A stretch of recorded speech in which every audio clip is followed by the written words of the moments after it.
When it comes to metal detecting for old coins and relics, being able to recognize old places is crucial. And being able to put a time frame to these places will allow you to decipher what it is you're going to most likely dig out of the ground. For instance, if I wanted to find an 1800s coin, I wouldn't be metal detecting on a 1900s property. But how do I recognize the difference between the two properties? How do I know for sure what is 1800s and 1900s? And we'll talk about a couple basic ways to decipher the age of a property. One of the things that I like to do is I use building construction. If there's a building still on that property, we can easily identify the time frame of items that you would expect to find based on that building's building construction. And I discuss building construction techniques mostly in North America because that's what I'm used to. So in order to do this properly, you have to look at your area that you live in and look at the techniques that were used when people built houses and other places.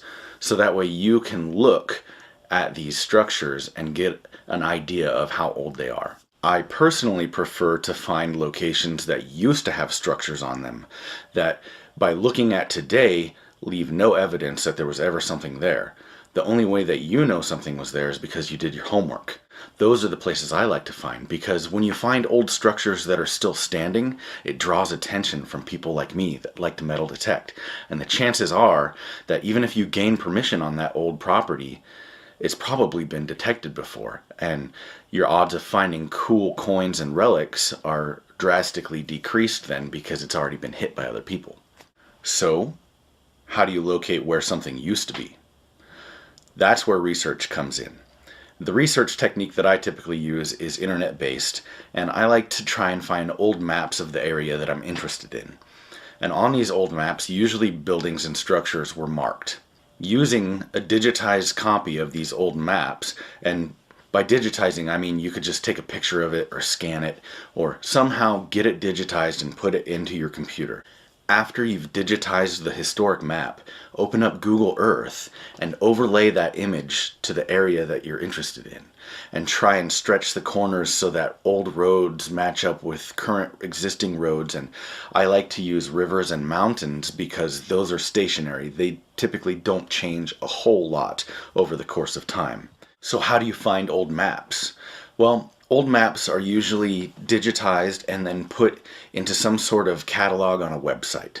So you're going to have to do some researching on what websites are going to work best for your area. My area that I like to use, I use historicmapworks.com, and I'm sure that there's others for your geographical location. Once we've discovered these old locations, we can't just go straight to them. We have to find out who owns them. It's imperative that we get proper permissions before we go out and metal detect anywhere. There's a few different ways to go about finding who owns a particular property.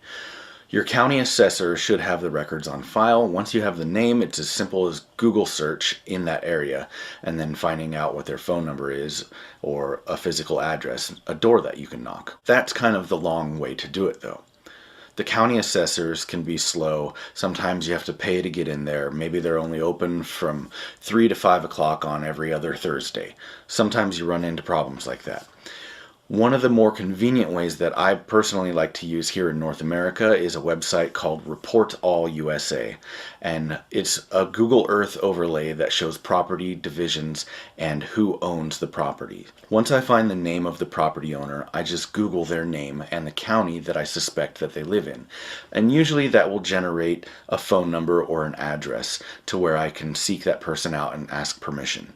If the property isn't privately owned and it's owned by a government agency, you'll have to become very familiar with your government's rules and regulations as it applies to metal detecting. For a more in-depth look at how to recognize old places, check out my book, The Metal Detecting Bible. Thanks for watching.